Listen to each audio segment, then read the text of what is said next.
This is Charlene Burke with Grow Because You Know. That's www.growbecauseyouknow.com. Welcome to Morning Mindset Cafe, where I read a few pages from Napoleon Hill's Think and Grow Rich, and I open the seats up and we have a discussion about what I read. For those in the comment section, there is a PDF link for you to read along, similar to the copy that I have. Yes, there are multiple versions.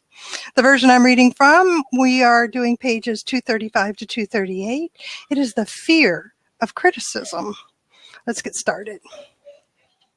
The fear of criticism.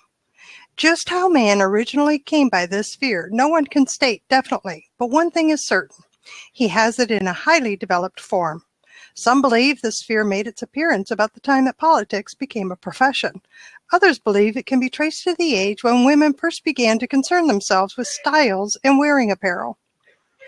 This author, being neither a humorist nor a prophet, is inclined to attribute the basic fear of criticism to that part of man's inherited nature, which prompts him not only to take away his fellow man's goods and wares, but to justify his action by criticism of his fellow man's character. It is a well-known fact that a thief will criticize the man from whom he steals, that politicians seek office not by displaying their own virtues and qualifications, but by attempting to besmirch their opponents. The fear of criticism takes on many forms, the majority of which are petty and trivial. Bald-headed men, for example, are bald for no other reason than their fear of criticism. Heads become bald because of the tight-fitting bands of hats which cut off the circulation from the roots of the hair. Men wear hats not because they actually need them, but mainly because everyone is doing it. The individual falls into line and does likewise, lest some other individual criticize him. Women seldom have bald heads or even thin hair because they wear hats which fit their heads loosely, the only purpose of the hats being adornment. But it must not be supposed that women are free from the fear of criticism. If any woman claims to be superior to man with reference to this fear, ask her to walk down the street wearing a hat of the vintage of 1890. The astute manufacturers of clothing have not been slow to capitalize this basic fear of criticism, with which all mankind has been cursed. Every season, the styles in many articles of wearing apparel change. Who establishes the styles? Certainly not the purchaser of clothing, but the manufacturer. Why does he change the style so often? The answer is obvious. He changes the style so he can sell more clothes. For the same reason, the manufacturers of automobiles, with a few rare and very sensible exceptions, change styles of models every season. No man wants to drive an automobile which is not of the latest style, although the older model may actually be the better car.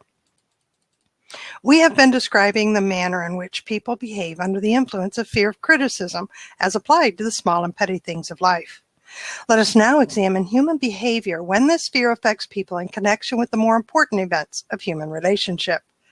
Take, for example, practically any person who has reached the age of mental maturity, from 35 to 40 years of age as a general average. And if you could read the secret thoughts of his mind, you would find a very decided disbelief in most of the fables taught by the majority of the dogmatists and theologians a few decades back. Not often, however, will you find a person who has the courage to openly state his belief on this subject. Most people will, if pressed far enough, tell a lie, rather than admit that they do not believe the stories associated with that form of religion which held people in bondage prior to the age of scientific discovery and education. Why does the average person, even in this day of enlightenment, shy away from denying his belief in the fables which were the basis of most of the religions a few decades ago? The answer is because of the fear of criticism. Men and women have been burned at the stake for daring to express disbelief in ghosts. It is no wonder we have inherited a consciousness which makes us fear criticism. The time was, and not so far in the past, when criticism carried severe punishments, still does in some countries. The fear of criticism robs man of his initiative, destroys his power of imagination, limits his individuality, takes away his self-reliance, and does him damage in 100 other ways. Parents often do their children irreparable injury by criticizing them. The mother of one of my boyhood chums used to punish him with a switch almost daily, always completing the job with the statement, "You'll land in the penitentiary before you're 20. He was sent to a reformatory at the age of 17. Criticism is the one form of service of which everyone has too much. Everyone has a stock of it which is handed out gratis, whether called for or not. One's nearest relatives often are the worst offenders. It should be recognized as a crime, in reality as a crime of the worst nature, for any parent to build inferiority complexes in the mind of a child through unnecessary criticism. Employers who understand human nature get the best there is in men, not by criticism, by constructive suggestion. Parents may accomplish the same result with their children. Criticism will plant fear in the human heart or resentment, but it will not build love or affection. Symptoms of the fear of criticism. This fear is almost as universal as the fear of poverty, and its effects are just as fatal to personal achievement, mainly because this fear destroys initiative and discourages the use of imagination. The major symptoms of the fear are self-consciousness, generally expressed through nervousness, timidity in conversation and in meeting strangers, awkward movement of the hands and limbs, shifting of the eyes. Lack of poise, expressed through lack of voice control, nervousness in the presence of others, poor posture of body, poor memory. Personality, lacking in firmness of decision, personal charm, and ability to express opinions definitely, the habit of sidestepping issues instead of meeting them squarely, agreeing with others without careful examination of their opinions. Inferiority complex, the habit of expressing self-approval by word of mouth and by actions as a means of covering up a feeling of inferiority, using big words to impress others, often without knowing the real meaning of the words. Imitating others in dress, speech, and manners, boasting of imaginary achievements. This sometimes gives a surface appearance of a feeling of superiority. Extravagance, the habit of trying to keep up with the Joneses, spending beyond one's income. Lack of initiative, failure to embrace opportunities for self-advancement, fear to express opinions, lack of confidence in one's own ideas, giving evasive answers to questions asked by superiors, hesitancy of manner and speech, deceit in both words and deeds. Lack of ambition, mental and physical laziness, lack of self-assertion, slowness in reaching decisions, easily influenced by others, the habit of criticizing others behind their backs and flattering them to their faces, the habit of accepting defeat without protest, quitting an undertaking when opposed by others, suspicious of other people without cause, lacking in tactfulness of manner and speech, unwillingness to accept the blame for mistakes. Short and pretty deep, not sweet, short and pretty deep. Fear of criticism. Good morning, Chuck. Hello, Linda. Omar, glad you're here. Cindy, glad you made it. Hi, Brian. Hello, Ken. Good you're here. Sonia and Jay, nice to see you. Fear of criticism. Thought it interesting the way he brought out descriptions of what those symptoms of fear look like. Would not have put some of these had I been asked in underneath those titles like self-consciousness or inferiority complex. Well, actually, what he put there was pretty straightforward and obvious to me, but how it expresses itself, you know, and where that fear comes from. It comes from society and the people that we surround ourselves with.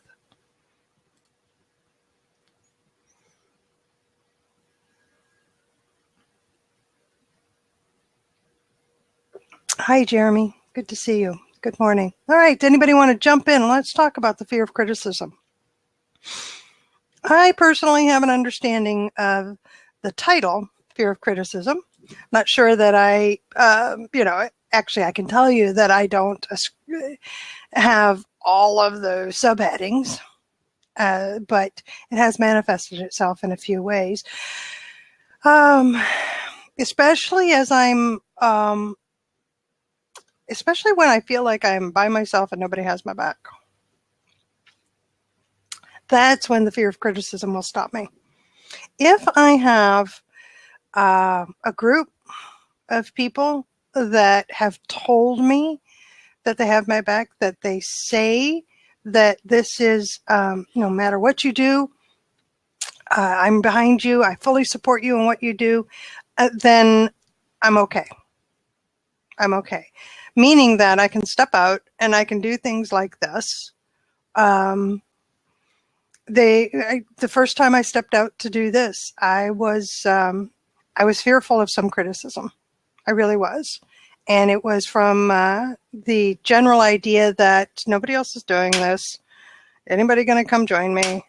It's something I really want to do. Anybody else give a damn? Anybody else going to care? Those thoughts. But then what are people going to say? How dare you, Charlene? You don't know the book. How dare you lead such a thing? Right? Who are you to do this? That went through my mind. So what I had was Shawn Michael and John Birch and Don Jacks. Those three were definitely a part of the very beginning. The first one, actually, where they jumped in and said, no, this is great. This is what you should be doing. I'm glad you're doing this. And honestly, it didn't take but a couple more days, and that's all it's taken.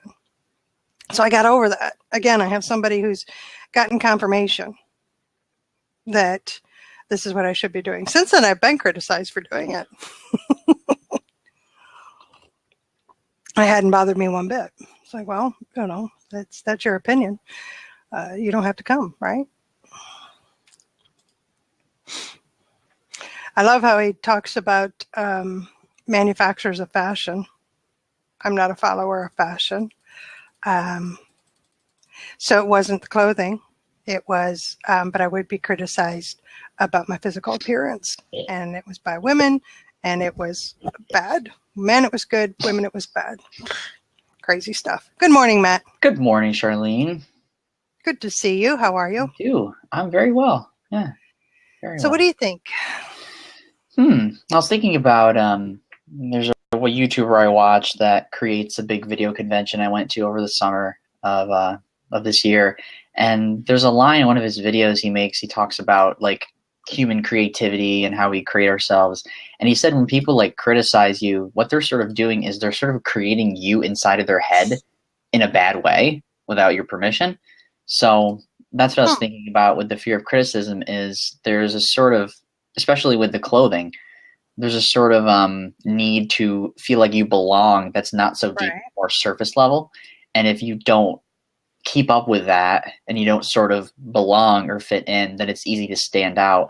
And that's when people can make fun of you or criticize you for being different. And it's not so much a constructive approach that people take in like, you're doing this wrong and I want you to fix this. It's more, this is my opinion of you and I'm going to shout that opinion out into your face and see if it affects you in any way. Right. Yes. And we can see it in young kids. We can see it especially in teenagers. And then as we get older, we can see it amongst groups that need to belong will often, that's the way I've always put it, is that need to belong will often force me and others to conform in order to belong to a particular group. Because we know that the minute we don't, the fingers are going to get pointed or we'll be ostracized or banned or not invited or criticized. Yeah. It's the whole, like when you're little kids on the playground and the kid goes, watch this. I bet you can't do this. That's like that's where it starts. And then the kids that can't get pointed out and laughed at, and the kids that can fit in. Here's that. There's also like Napoleon Hill wrote about his boyhood chum, his friend, who, he watched his mother criticize him. Yeah. And pretty much tell you where you're going to end up, because I'm telling you, this is where you're going to end up. It doesn't matter what you think, feel, or believe, you're going to end up here. And so it does come from the earliest of ages, childhood development, those first year or two of brain development, So it can be rooted in a bunch of different things. What do I do now? What do you do now, Matt? How do you view it? How do you tackle any criticisms that you might get? Well, I know that it's a good analogy. Like when you eat a fish, right? You take out the meat, you spit out the bones. You sort of have to take criticism to be able to analyze it. Is this something that I can learn from? Because criticism, you can learn from feedback. It has good points in it, but you also have to be able to distinguish between a completely opinion of yourself that doesn't hold any value whatsoever, and somebody actually giving you good advice. But I think So, everybody can teach you something.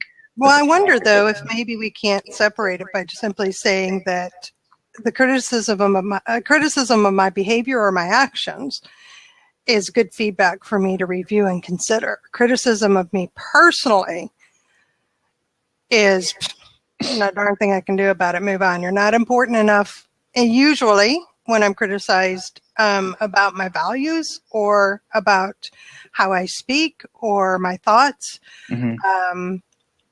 it depends on your level of closeness to me, whether I'm going to take it seriously, right?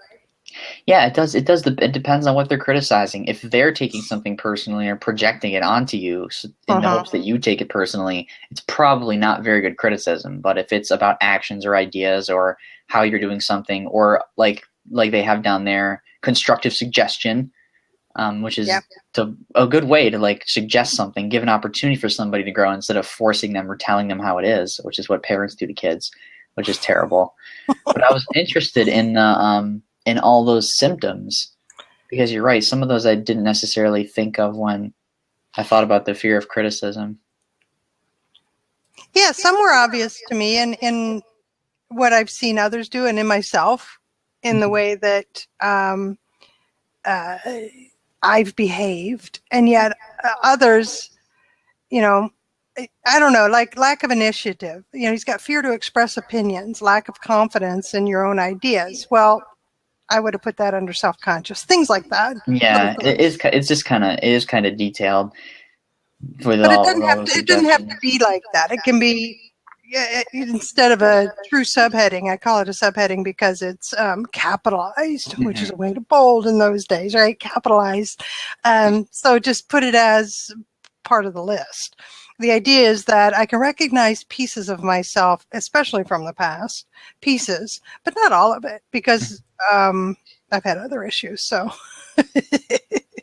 and I know that, and I know the other issues, and I deal with those still today. So it's not a fear of criticism or a lack of confidence that it stems from, but there are things in here that I can recognize and definitely see it in others. One of the things that good Lord, I've been talking to late teens, early 20s about peer pressure since the 80s. One thing I was encouraged was to think for yourself, which of course opens you up for criticism and for ostracizing and banning and all that. If you express your own thoughts. So it can be scary, and you can see it in the kids that I've worked with and some of the adults, and trying to tell them that how important are those people who are around you, right? And that's one of the things that I love about having my own inner circle, is they are the ones that are important to me. And I've identified that, and I've made that decision that, these are the ones that I'm going to listen to.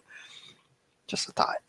When I was in high school, I never really stuck to one specific group of people. I sort of had an inner circle of my own, and I had people from a lot of different groups. Like I had my philosophy club, I had book club, I had Italian club, I had my FCCLA youth leadership friends and that sort of circle. So I had sort of that very diverse select group of people that formed my own inner circle, so that I sort of was able to not form too much of a same group of people that all thought the same. It was sort of a diverse approach with all the people that I had.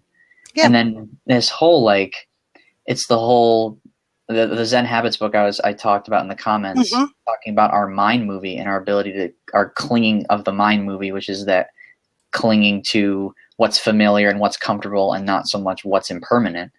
And I think when we do ignore what everybody else says, we're ignoring all their thoughts, all their opinions. You have to sort of not care what other people think all that much if you want to do what you want to do, because you're going to do it because you want to do it, not because what everyone else says. So I think that's part of just being able to stand strong, and despite all the noise and all the criticism and all the ego noise and how other people perceive you. It's funny. There are some instances that I think right away that I don't need the backup. I'm solid. And it's based on my own experience and what I truly think and feel and believe about something, so I can stand strong on it. You can criticize all you want. I know this to be true. Move on. And then there's the majority of other things are when it comes to business and when it comes to my daily walking out in the world, I'm just really glad I've got this circle of people that I can fall back on, that committee that I can bring into my head, the ones that I can run to say, I'm really afraid of stepping out, and they are the ones that I do this to. I'm really afraid of stepping out in 2016 the way I'm going to. And the assurances that I'm on the right track, that this is who they know me to be, this is the way I've always been, this is finally, let's show the world who you always have been, kind of thing.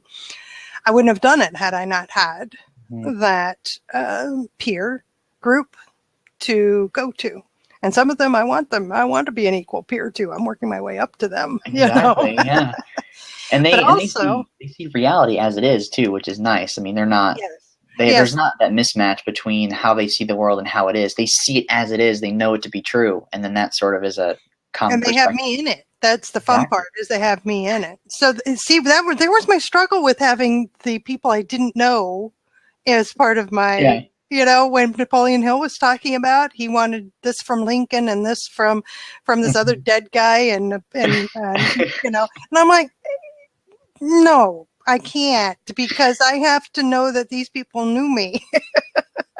Now I can I understand the concept because I'm now deploying it myself and I'm putting it to use, and the committee comes in, but so I understand it, and I've done my homework and I've fleshed all those people out, and those are the ones that they're part of my nightly review, and there may come a time when I can draw on somebody else, somebody I have no idea who they are, but I've read the biography and I'm impressed and all that. But for now, everybody who is in my circle, that the things that I want from them and those that I respect and admire and have influence on me as a group, they have influence. They're all people I've known.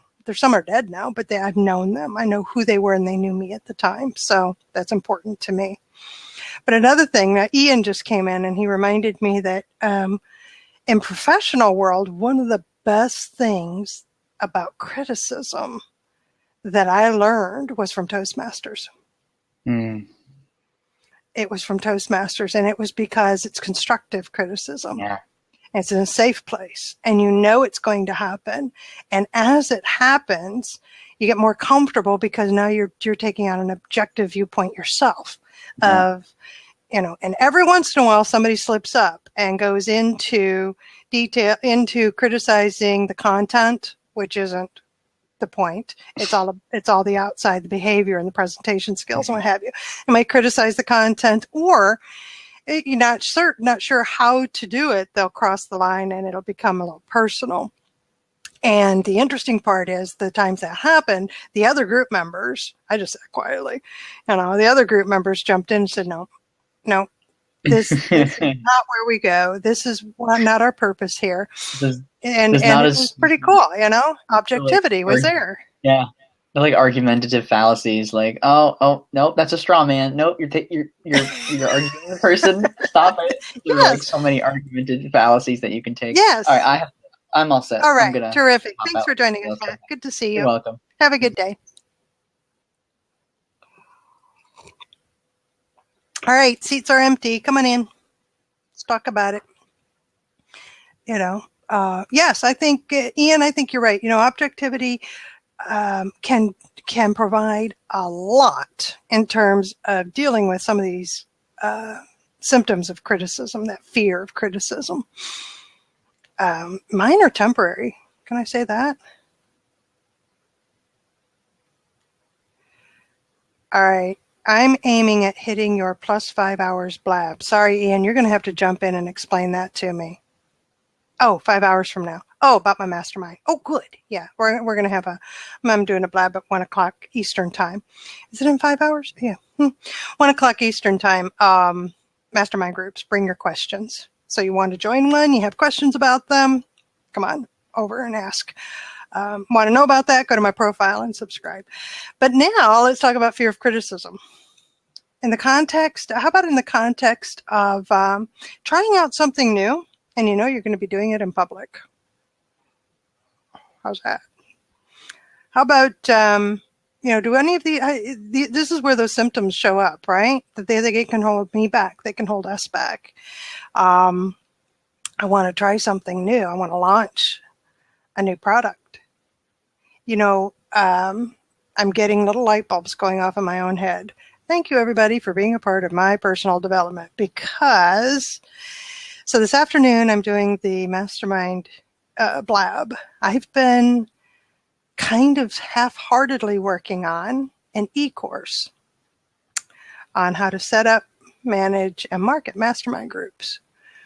And one of the reasons it just dawned on me why I have been slow about completing it and getting up, because trust me, I've got the content. It's all right there, is I'm afraid it's going to flop.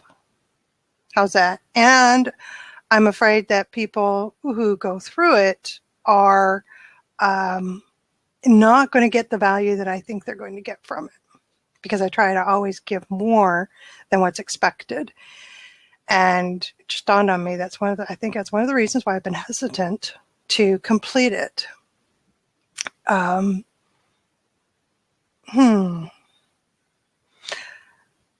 we'll take care of that. Just jump in and do it. Sometimes just saying it aloud, bringing it to light, says, well, that's just silly. All right, John, let's hope that you've read Think and Grow Rich and you know about the fear of criticism as it relates to what we're talking about here. I'm just showing somebody Blab, but I clicked on your thing, and Grow Rich is one of my favorite books. But okay. My 2 cents on fear for criticism is there's another great book called The 4 Agreements. Have you read that one? It really doesn't matter. We're talking about Think and Grow Rich. No. But the book, it talks about that. Don't take anything personally.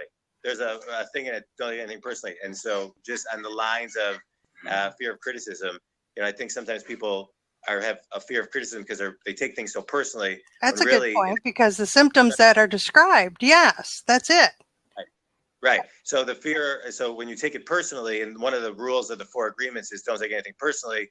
Then if somebody's mean to you one day, or gives you a hard time, it's maybe because they're just having a bad day. If you don't take it personally and you're not owning that criticism, then it allows you to kind of detach from it, where the objectivity can come into place and you can get a better perspective. Right. Exactly. Okay, great point.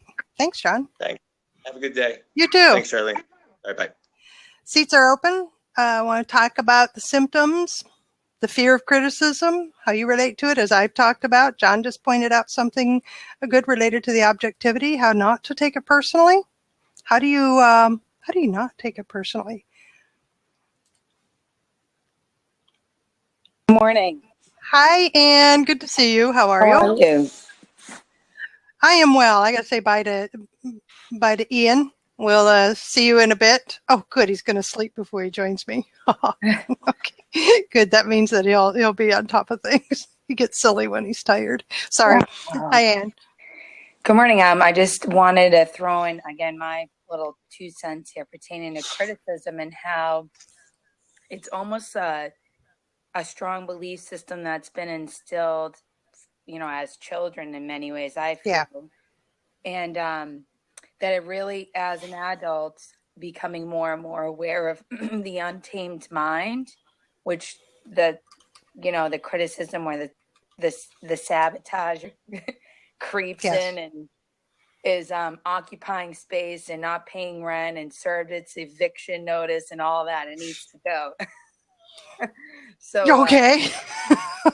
Just to give it like a face and realness to it. Okay. And it really does take practice to hone in, to be aware, and to flip the switch. It does. To get into the different lane. And it really does start with your mind, with your emotions, and actually getting it into practice. So like you were just referring to earlier, starting an e-course and the fear and I was and there was a time it would have stopped me completely.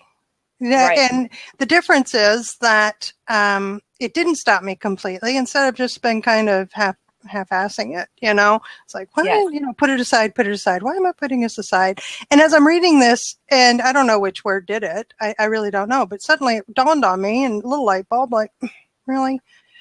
That's the process I went through. Really? I identified it. I said it out loud, aired it out. Well, that's pretty silly. Okay. So, you know, probably by the end of the weekend, the whole course will be up and running and selling. So that's how I work. So that's how I've learned to walk through that. Right. And that's what I'm asking is, how do you get past that? Now, I've had some that have been deep seated from when I was young.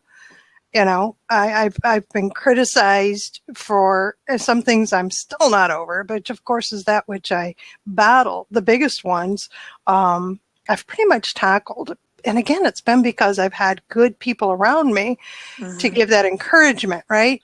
That you can step out, that you can speak your mind, that you can be the strong woman, and getting the encouragement that I get from them. Because I grew up being taught that you think for yourself, you be independent, you be self-reliant, you do not go with the crowd. And so when my personal experience is that I moved around a lot, so it was 4 grade schools and 4 high schools.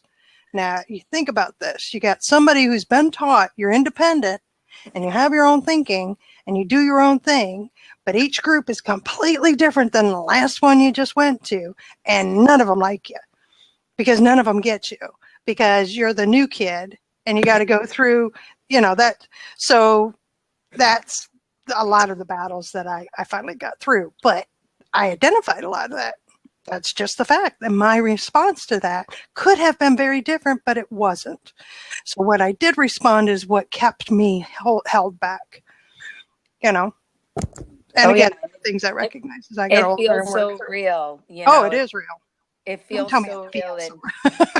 And then I thought about, because one of the ways that helps me get out of this mindset is physical movement and talking to other creatives, others who have been in the business or have done an e-online course, have just trusted themselves to put themselves out there and just do it without. Because I do a lot of research and development before actually implementing the plan. That the physical exercise really helped me, and the communication, like you said, saying it out loud, really did make me want to, like right now I'm writing my first ever blog post. So I have my domain set up. Yeah. And then there's a concept behind it, but you know, to really still the first one, you know, for myself. I know. And I was also looking at connecting the dots backwards, you know, with all and all the experiences that we've ever had, and understanding what's led us up right until this moment. You know, including putting yourself out there, really sharing a very intimate piece of who you are, whatever product or service that you're putting out there. So I can tell you what I do. All right. So I've been blogging since like 06, and I don't do trust me, I don't do every blog like that. I just wrote a blog post that was like that though. And I didn't have any problem writing it, because I'll tell you what I do is I intersperse them. I have a whole long series based on something that's business related, you know, like success, or something about mindset, or something about, you know, internet marketing, or something about an experience here, there, or whatever. And then I just plop in, personal, intimate one. Yeah. Post. Yes. Yes. Just so you know, that's how I tackle it, because it would be completely draining to have to do that every single time. I can't.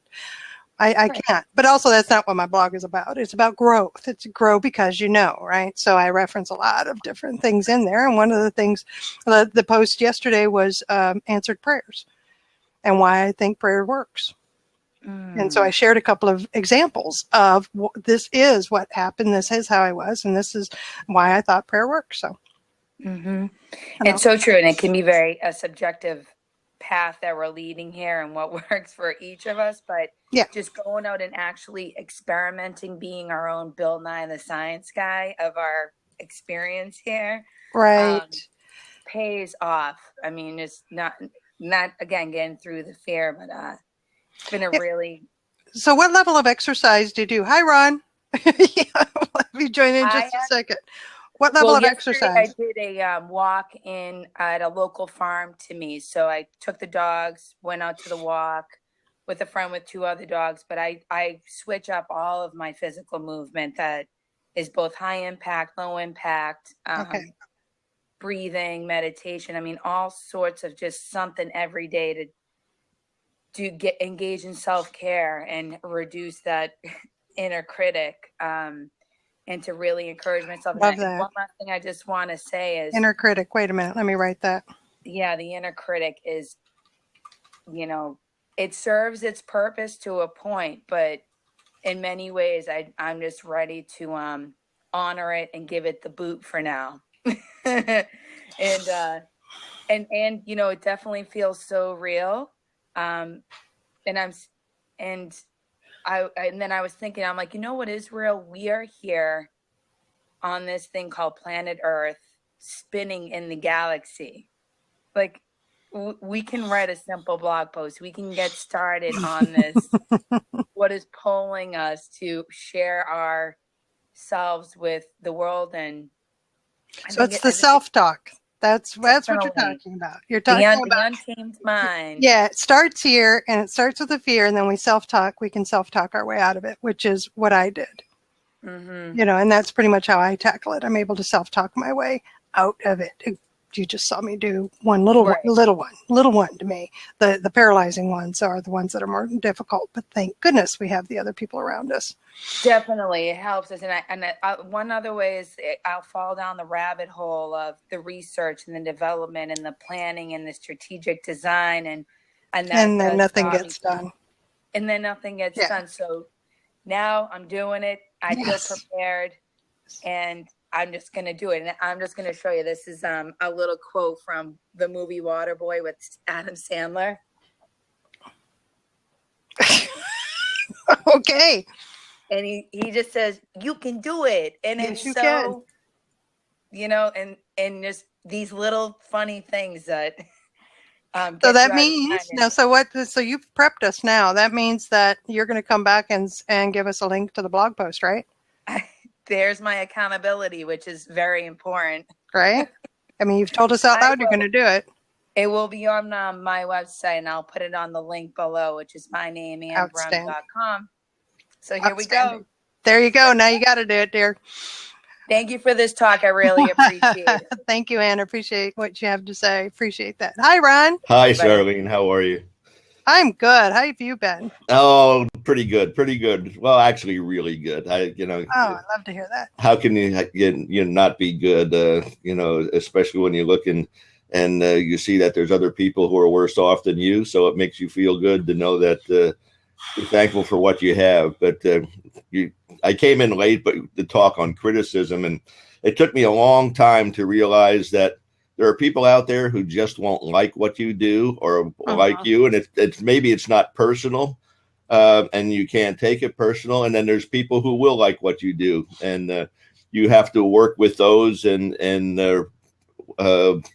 be friends with those who do like what you do. And you said about walking with the crowd, and it brought to mind this, what I keep seeing coming up in quotes every now and then. If you're walking with the crowd, turn around and go in the other direction. Oh yeah. And I don't trust crowds. No. Honestly, I don't herd well. I question, like, there'll be a leader someplace. There'll be a whole crowd of people, mobbing crowd, not a mob, but just a crowd of people all excited about something's really positive and good. And I'm watching and I'm thinking, why? And they say, well, so-and-so's up on stage and aren't they the greatest, or aren't they the most awesome? And adoration starts and they start putting this person on a pedestal. And I immediately back away. And I start questioning why. What can you give me? What is it good for me? And I've always been like this. There comes that individual critical thinking that I was taught, that I don't just, you can't just tell me to go and expect me to just go. Even my husband gets annoyed by that because he'll say, come on, let's go. I said, where are we going? Well, it doesn't matter. Yes, it does. The other thing about criticism is if you have a mentor or maybe a couple mentors. I usually have at least one, but it's a couple in my life at any one time. Those are the people that I can take criticism from. You know, they can tell me, Ron, I got to sit you down and talk to you now. You know what you know, and I can take that criticism, and but from other people, I wouldn't be able to. But as a young person, I took everything personal, and it kind of put me back in a shell, and I just had to realize you can't be that way. Don't take it personal. If you have you're doing good and you're being the best person you can be at that particular time, you just move on. Well, even Napoleon Hill said it in here, that age of maturity, from 35 to 40 years of age, it's the age of mental maturity, and I think that comes into play as well. We're nuts when we're teens. Come on, just fact of life. It's puberty. Come on, you can learn all the stuff you want to learn, but it's going to be until you're in your 30s before you have real practical ability to do all the things that you're going to do and do them the way you learned how to do them, right? So keeping that in mind, it is it doesn't surprise me to hear you and me, although we are past 35, right? We must admit that, Ron. I'm way past 35. You're past by a little bit. No, I'm way past. The big 50 came and went quite a while back. So I passed that a long time ago. So we have that mental maturity, and there are some that are, of course, younger than 35 that have it. There always will be exceptions to the rule, exceptions to the general. But having said that, learning how not to take something personally so that we can combat or ignore or select for ourselves or have control of our own thoughts, which control our feelings. That's kind of where I was going with it. I need to talk that out a little bit.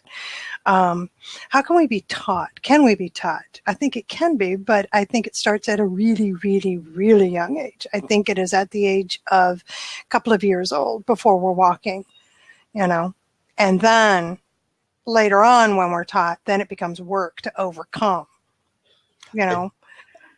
because you had to overcome, right? You had to overcome the natural, what feels like a natural inclination, just take it all personally. And then we'll just clam up and go over here because it's a lot easier, or screw you. I'm just going to, my thought was always, well, fine, I'm just going to come over here and do it. Whatever. I think you have to look where the criticism comes from. Also, if the person is throwing tomatoes at you or criticizing you, look where that person is in his life. And a lot of times the criticism you get from people, it comes from jealousy or envy. And you have to realize, okay, I just got to forgive this guy and overlook him because. But that, again, comes with mental maturity. Yeah. Again, that, I can remember being told that at 17, 18, 20 years old.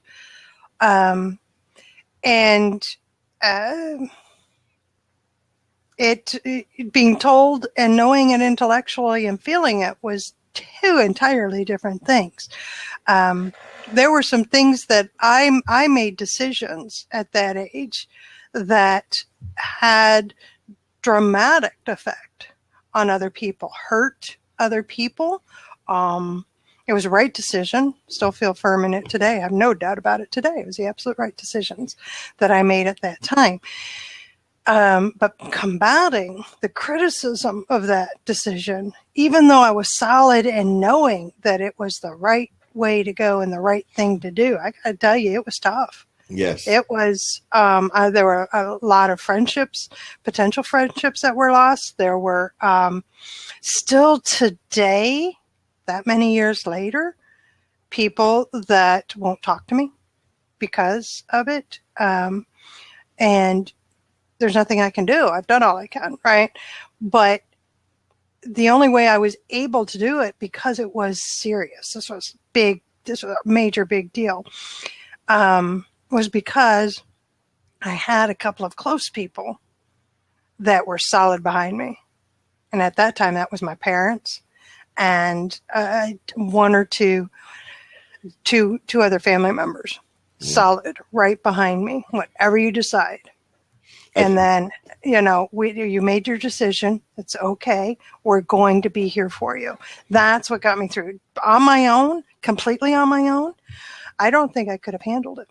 I really don't think so. No, it's tough. Criticism would have been too much. And one of the things I realized, the older I got, the more intelligent my parents became.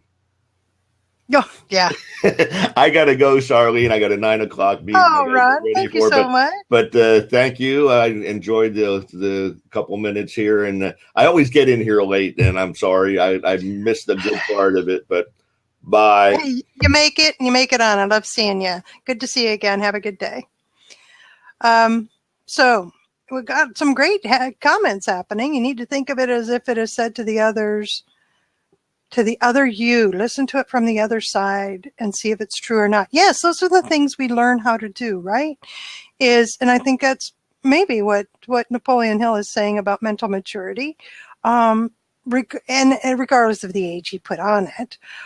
If we are studying this book and studying the book that this came from, which is the Law of Success, 16 Principles, an actual course, then we see that we can change our thinking about something. So if we have a tendency to take things personally, this is what I do, and how I learned to do it was to go through the exercise of sitting quietly and saying out loud what somebody else had said. And do I believe this to be true? I'm not sure. That's where it gets personal. If I'm not sure if it's true or not, what they said, then I can take it a little further and say, well, let's take a look at this. What do I think? And go from there. And that's pretty much how it worked. And now it's recognized quickly. Like I say, I'm putting myself out there. I'm taking the slow road of putting Charlene out as Charlene Burke, to step out from behind the company name and brand myself. And that's what's going to be happening, and has been happening actually this past year going into 2016. And it's been a slow road because I've been dipping my toe rather than jumping full force in. And part of that has been business reasons, because people associate me with the business, which is fine, but they're seeing another side of me, and that's been difficult because they're not sure what they're seeing. I've not gotten pushback. I've not gotten criticism about it. It's all me. I know this. But also I had to look at, how am I going to do this? What does that look like to put me out, right? And so also another reason why it's been tiptoeing. And I have to tell you, if anybody's been thinking about that, the fear of criticism is pretty big, right? Because now it's getting personal. Now it's me that's coming out there, and it's important that you like me. Bare basic stuff. It's important to me that you like me. And really what I'm saying is, it's important that enough of you like me that those that don't can't overcome those that do. So having done that, and it just started really doing it earlier this year, and then Blab comes along.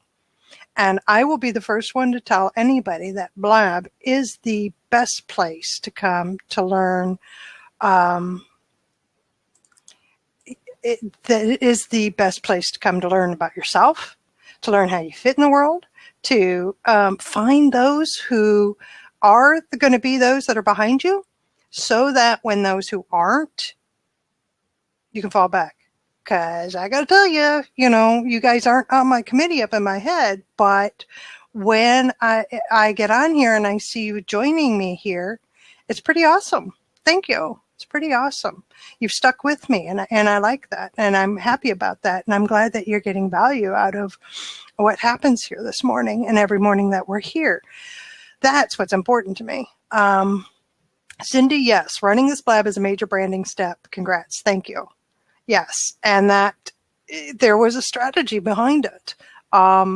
Initially, honestly, it was invite you to join me in what I do every morning. I just put it off until 8 o'clock instead of doing it like at 5:30, 6 o'clock in the morning, which is to read and to ponder and to meditate on what I've read. And I was struggling with Think and Grow Rich. So inviting you into it, do it publicly, right? I'd seen somebody else do it in a different format and it wasn't working for me. So I said, okay, let me put this out here and do it this way. But I also knew that it would be a good way to introduce people to me without introducing them to what I do.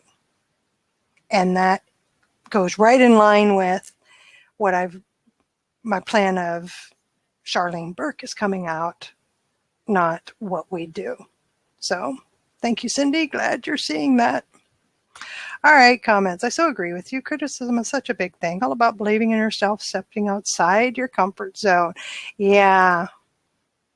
Yes. And I'm just going to tell you, Sonia, I can step out of my comfort zone. God, it's funny. There's some things I could care less what anybody thinks about. That's how focused I am on it. I only do things when they make sense to me.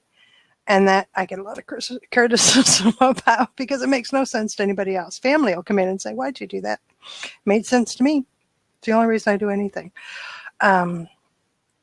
So I vacillate. It depends on what I'm doing, right? It depends on what any of us are doing as to when we're going to take it personally.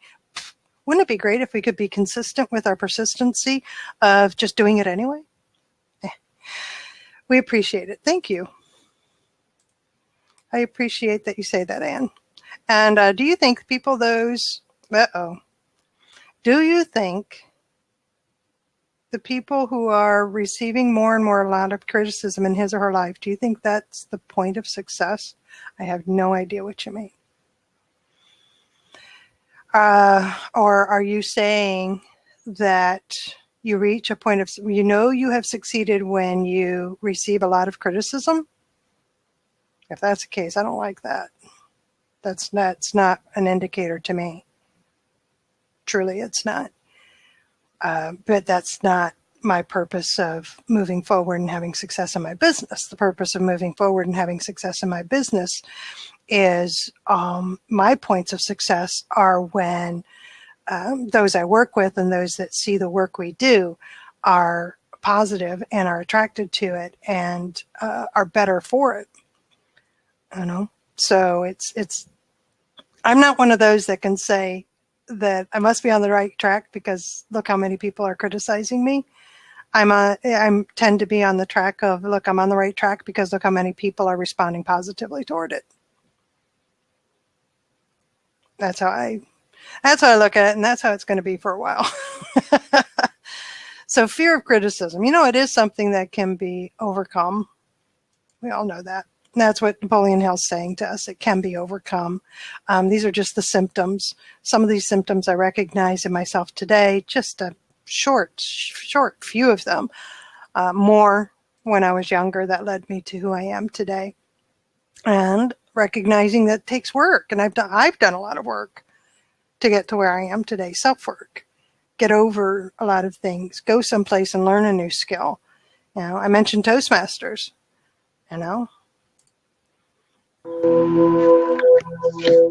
Hey, Omar. Good morning. Good morning. How's it going? I just wanted to jump in right quick, Charlene. I thought my headphones was plugged up. I'm sorry. Give me 1 second, please. I'm not going to be long, and I'm going to be on topic, okay? Okay. Okay, great. Can you hear me okay now? Yes. Great. Thank you. I'd like to apologize if I ever said or done anything that offended you, right? Okay, we're talking about criticism here, and what I find is that that's why people are not jumping in a hot seat. That nobody want to be made to look bad or embarrassed. Nobody, right? And it's the same that goes with public speaking. Nobody want to get up and make themselves sound and look silly.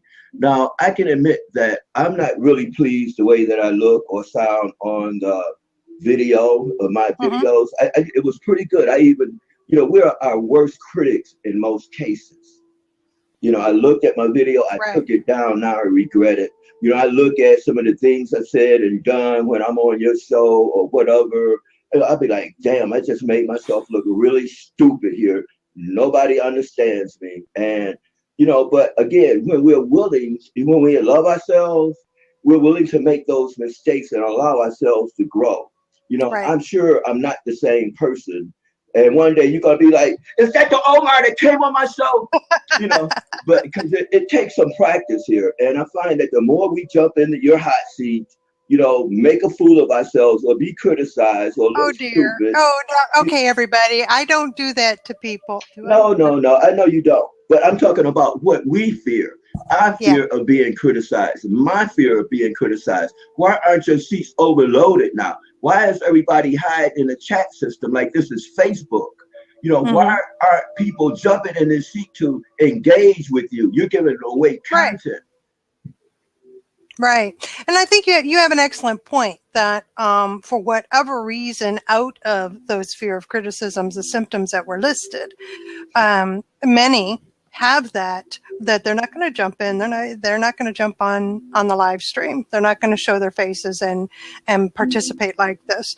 And then there's others that won't simply because they really don't have anything to say. I have to give the credit for there too. You just really don't have anything to say, so you can sit back and relax. That's cool too. Yeah, well, it ain't nothing I got profound to say, but this is a really a good experience for me. You really helped me move on. This is one of the first I'm glad to places hear that that. Thank you. I came out. Like that's why I say, I get in here. A lot of times I'm nervous. I'm talking fast. I'm nervous and forget what I'm saying. I just babble and but again, I'm getting better. I just want to say thank you and invite everybody else to jump in the seat, share with Charlene, and tweet this to your auntie, your uncle, and tell a little bird. Thanks a lot. Thank you, Omar. Appreciate you. Thank you. So we have 2 or 3 more minutes, if you will, until we get to the top of the hour where I stop the recording, and then I'll keep the room open for a while. Come on, Michelle. Come on. There you are. Good morning. You are. Good morning. Hey, your hair is down. Don't you look lovely? Yes. You look lovely. Oh, Charlene, you're just a joy to hang out with when I can first thing in the morning. And I want to share, because I only was able to just join in, so I apologize. I didn't get to hear the first part of the podcast, but I wanted to share with you the opposite of criticism, and let's see if this resonates with you. And this is just from my own studies and from a couple of people that I follow and have been following for years in dealing with emotions. So criticism, the opposite would be unconditional love and acceptance. Okay, but here's the key. All right. So wait a minute. So I hesitate on I hesitate because those are pretty deep, broad, and intense. So is it of myself? Is that where you're going with it? Well, let's look at, because there's 2 really. There's criticism, unconditional love, which is a whole nother thing, and then acceptance. So let's just take acceptance. All right. Okay, because I think there's 2, but there is when we're criticized, we want any kind of emotion or negative emotion. We need to get from that point to the other side of it, because those emotions really serve a purpose to show us contrast within ourselves, right? Mm-hmm. So we need to get to that other side. So what is the other side of criticism? The other side of criticism I see where you're going. is acceptance, or maybe even unconditional love for me. But then there's a step, there's a bridge sentence, or there's a bridge statement, and that statement is, I receive. So if we're critical, if someone's critical of us, or if we're critical of ourselves, we want to get to acceptance, correct? We want to get to acceptance. So the only way we can get to acceptance is actually to receive in a loving and kind manner, whether they are projecting their own stuff or not. Because typically when someone's critical of you, they're projecting their own criticism of themselves, right? So if we think about accepting what it is about that person that maybe we need to look about ourselves, maybe that helps us to accept ourselves in a little bit different light. Does that make sense? Okay. Yes. Yes. I can go with that. Because, so one thing that I learned over the years of all this work on Charlene is that, and I got to warn you, it only happens when you realize that, you know, you don't go find yourself, you go out and you make yourself. Oh, God. You know, I almost wish I could go back to just let me go try to find it, right? Anyway, lots and lots of years here. And one of the things about acceptance was self-acceptance was when I say that I accept something about myself, and actually when I say to you when it's personal, right, that I accept what you're doing. It's based in the moment. It is. That's why I was hesitating, because that unconditional love thing is a long term, and it's an ongoing, whereas acceptance isn't. Right. Acceptance is I accept what you say now to be true. And 10 minutes later, oh, crap, I was wrong. All right. I accept what you say now to be not true. You know, it is based in reality to me. It is based in an honest review of what's in front of me or inside of me as what it is, without any frou-frous or woo-woos attached or hippy-dippy stuff, right? It is just that this is, like it or not, I accept that I am afraid. Right. Like it or not, I accept that I just got whammed with huge criticism. I just got rejected. Like it or not, I accept that. From that point, then I deal with it. Exactly. That's the way I view acceptance. Yes, and that's yes, and I think that falls right along the line in what you're saying. And then I don't want to take up all the space, but I have to touch base on Toastmasters. It's an awesome organization, isn't it? Listen, it changed my life. It changed Me too. my life. And Blab is doing the same thing. And even though I'm out there, not in Blab, and I've just this past year been redefining who this person is. And I know who this person is, but redefining through YouTube. Oh, I understand. Through YouTube. And YouTube is a new platform for me. And I've done a video that says this is very intimidating because I don't see the eye to eye. There's a whole thing behind YouTube. Toastmasters, when I first started years ago, was probably one of the most helpful self-growth industries that really made me really, truly defined who I was and who I am today. Oh, do I get it? Yes. So, yes. And Blab is actually, I see the correlation between that and Blab, because I'm okay getting on Blab. This is not a problem. I'm okay, like the person that was on there before, making a fool of myself, because that's how I learn. You know, I'm okay with putting myself out there in a situation because I learned through my experience. And I believe that's why I did so. That's why I believe that I learned the lessons that I did in Toastmasters. The thing is, with any other platform, I'm really passive, very passive. I get what you're saying, because I'm a different person from a different platform. And I don't know if it's just the fact that there's interaction on the other side. I don't know if it's just that this is where I'm comfortable. Don't have a clue, but it's sure is fun learning what it's all about, isn't it? It is. All right, so I'm going to ask you to hold still. I'm going to shut down the recording part, and then we'll keep the room open and continue chatting, okay? So those who are watching the replay, thank you. Thanks for watching and hanging out with us to this point. Thank you for those who joined me in the live stream, Matt and Omar and Ron and Michelle here. It's been a joy having you with us, and everybody in the comment section, some terrific comments all about fear of criticism and those symptoms, and some of those that resonated with us and others that didn't. I appreciate that.